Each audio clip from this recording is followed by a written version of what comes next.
முருகனுக்கு அரோகரா. ஞானவேல் முருகனுக்கு அரோகரா. கந்தவேல் முருகனுக்கு அரோகரா. பழனி முருகனுக்கு அரோகரா. அள்ளி கொடுப்பதில் வல்லமை பெற்றவன் அப்பன் பழனியப்பன். தினம் அச்சம் தவிர்ப்பவன் ஆறுதல் சொல்பவன் அப்பன் பழனியப்பன். கள்ளம் கபடம் இல்லாதவர் தம்மிடம் காவலில் நின்றிருப்பான். அங்கு கால்நடையாய் வரும் மானிட ஜாதியை கண்டு களித்திருப்பான். துள்ளி வரும்படி வேலுக்கு மேலொரு ஜோதி பிழம்பும் உண்டோ? அந்த சுப்பையன் போலொரு அற்புத தெய்வத்தை சொல்ல மொழியும் உண்டோ? வெள்ளி முகம் 12 கண்ட பின் வேறொரு சொர்க்கம் உண்டோ?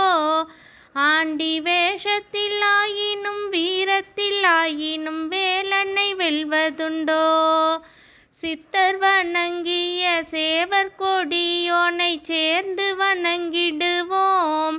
அந்த சிக்கலிலாயினும் செந்திலாயினும் சென்று கனிந்து நிற்போம்.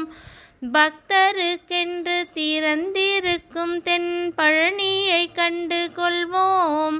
அங்கு பாலாபிஷேகமும் தேனாபிஷேகமும் செய்து பணிந்திடுவோம்.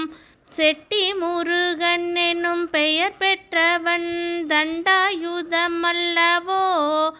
அந்த சித்திரவல்லியும் ஜாடையில் மற்றொரு செட்டி மகள் அல்லவோ? கொட்டி கொடுப்பவன் கோவிலை பார்த்திட கோஷமிட்டோடிடுவோம். முள்ளும் குத்தட்டுமே கல்லும் தட்டட்டுமே வலி கொஞ்சமும் கண்டு கொள்ளோம். 6 ஆன 20 ஆடி நடந்து செல்வோம். சில ஆனந்த பாடல்கள் வேலனை பாடட்டும் அன்புடன் ஊர்ந்து செல்வோம். ஊறுகள் நேரட்டும் உமையவள் மைந்தனை உச்சத்தில் வைத்திருப்போம். கையில் உள்ளதை அன்னவன் கோவிலுக்கே தந்து மிச்சத்தில் வாழ்ந்திருப்போம். வேலன் குமரன் முருகன் திருச்செந்தில் வேட்டுவன் கந்தனுக்கு 2 கால்கள் நடக்கின்ற நடையினில் தான் உயர் கனிவு நிறைந்திருக்கு. காலம் வழிவிடும் கச்சிதமாய் சென்று கால்களிலே விழுவோம். அவன் கால்களிலே விழ கால்கள் நடக்கட்டும் காவிரி போல் வளர்வோம்.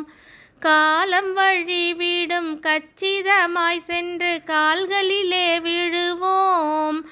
அவன் கால்களிலே விழ கால்கள் நடக்கட்டும் காவிரி போல் வளர்வோம். அவன் கால்களிலே விழ கால்கள் நடக்கட்டும் காவிரி போல் வளர்வோம். வெற்றிவேல் முருகனுக்கு அரோகரா.